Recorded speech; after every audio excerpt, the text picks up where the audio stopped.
10 English phrases with Urdu meaning. Phrases English का एक बहुत इंपॉर्टेंट पार्ट है। जिन लोगों को कंप्लीट सेंटेंसेज या कंप्लीट कम्युनिकेशन इंग्लिश करने में प्रॉब्लम आती है, जो बिगनर्स हैं, तो वो ये कर सकते हैं कि अपनी बात तो उर्दू में कर लें, लेकिन जो उनका मेन पॉइंट है, जो उनका मेन डिस्कशन पॉइंट है, उसे वो इंग्लिश फ्रेज में बोल दें और बाकी का पूरा सेंटेंस या बाकी की पूरी बात उर्दू में भी कर लें, तो ये बहुत ज़्यादा इफ़ेक्टिव रहेगा और इंग्लिश कम्युनिकेशन इम्प्रूव होगी। Number 1 phrase is speak of the devil and devil is hair या ही इज़ हेयर। और स्पीक की जगह आप टेल का भी वर्ड यूज़ कर सकते हैं, यानी कि शैतान का नाम लिया और शैतान हासिल। समटाइम ये हम जिस बंदे से बहुत फ्रैंक होते हैं उसके लिए यूज़ करते हैं। For example, hi where is Sana, यार सना कहाँ है। आई एम हेयर, मैं यहाँ हूँ। Speak of the devil and devil is hair, शैतान का नाम लिया और शैतान हाजिर। तो जब आप किसी बंदे से बहुत फ्रैंक होते हैं, किसी का जिक्र करते हैं और वो एट अ टाइम आ जाए, तो फिर आप कहते हैं speak of the devil and devil is here. Number 2 is we will cross the bridge when we come to it. इसका मतलब है जब होगा तब देखा जाएगा। ये एक बहुत इंपॉर्टेंट फ्रेज़ है। आप ये कहते हैं कि भाई जब सिचुएशन आएगी, जब हालात होंगे, हम तब देख लेंगे, अभी से हम क्यों सोचें, क्यों वरीड हों। For example, I want to take 1 week leave next month. मैं अगले महीने 1 हफ्ते की छुट्टी पर जाना चाहता हूँ, but don't know what should I से टू द मैनेजर। लेकिन मुझे ये नहीं पता कि मैं मैनेजर से क्या कहूँ। अब उसका फ्रेंड उसे कहता है it's okay, we will cross that bridge when comes to it. Means जब होगा तब देखा जाएगा, यानी जब वक्त पड़ेगा तब सोच लेंगे कि क्या बहाना बनाना है, क्या कहना है। So we will cross that bridge when comes to it.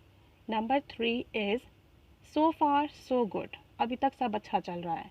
यानी अगर कोई आपसे पूछता है आपकी जॉब कैसी जा रही है, आपका बिजनेस कैसा चल रहा है, आपकी मैरिड लाइफ कैसी चल रही है, तो आप सिर्फ इतना कह सकते हैं सो फार सो गुड, सब कुछ अच्छा चल रहा है। For example, house your job going on, तुम्हारी जॉब कैसी चल रही है, सो फार सो गुड, अभी तक तो सब अच्छा चल रहा है। हाउस योर मैरिड लाइफ, यार तुम्हारी शादीशुदा ज़िंदगी कैसी चल रही है, सो फार सो गुड, अभी तक सब अच्छा चल रहा है। सिर्फ इतना कह दें, it's complete answer. Number 4 is it's not rocket science. ये कोई मुश्किल काम नहीं है। It's not rocket science means ये बहुत आसान है, ये कोई डिफ़िकल्ट टास्क नहीं है, ये कोई हार्ड वर्क नहीं है। For example, I have to take my online class and I don't know how to use Zoom application. मुझे अपनी ऑनलाइन क्लास लेनी है, लेकिन मुझे ये नहीं पता कि जूम कैसे इस्तेमाल करते हैं। डोंट वरी, फिक्र ना करें, इट्स नॉट रॉकेट साइंस। ये कोई बहुत मुश्किल काम नहीं है, इट्स वेरी ईजी। तो जहाँ पर आपको बताना हो कि काम ईजी है, मुश्किल नहीं है, वहाँ आप सिर्फ सिंपल ये इंग्लिश फ्रेज यूज़ करें, इट्स नॉट रॉकेट साइंस, ये कुछ मुश्किल नहीं है। Number 5 English phrase is easy does it. Easy does it means calm down, slow down, आराम से, तहम्मुल से। For example, why haven't you finished it yet, तुमने अब तक ये ख़त्म क्यों नहीं किया। ईजी डज इट, यार calm down please, slow down, आराम से बात करो। Actually yesterday was the weekend, कल वीकेंड था, so she couldn't continue her work, इसलिए वो अपना काम जारी नहीं रख सकी। यानी ये बॉस या आपका मैनेजर आपसे पूछ रहा है why haven't you finish it yet, तुमने अब तक ये कंप्लीट क्यों नहीं किया, तो उसका पार्टनर या उसका फ्रेंड कह रहा है ईजी डज इट, आराम से बात करो। और फिर आगे काम ना होने की वजह बता दी। तो ईजी डज इट मीन्स आराम से, calm down. Number 6 English phrase is you can say that again. बिल्कुल सही कहा आपने, मैं आपसे इत्तेफाक करता हूँ। You can say that again का वैसे तो अगर आप नॉर्मल इंग्लिश में मायने लें तो उसका होता है कि आप दोबारा कह सकते हैं, लेकिन ये फ्रेज़ के तौर पर जब आप लेंगे तो इसका मतलब होगा आई एग्री कम्प्लीटली, आपने बिल्कुल दुरुस्त कहा।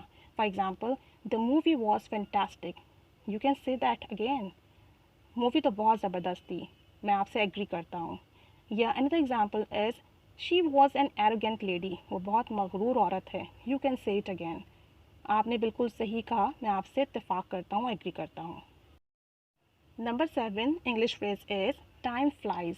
टाइम फ्लाइज मीन वक्त कैसे गुजर जाता है पता ही नहीं चलता, वक्त इतनी जल्दी गुजर जाता है। Especially when you are having fun, जब अच्छा वक्त हो, मज़े का वक्त हो, इंटरटेनमेंट हो, तब तो वक्त कैसे गुजरता है पता ही नहीं चलता। तो इसके लिए आप कहेंगे time flies. For example, the party is over and we didn't feel it, party ख़त्म हो गई और हमें पता ही नहीं चला। या time flies when we have good company, good gathering या फन।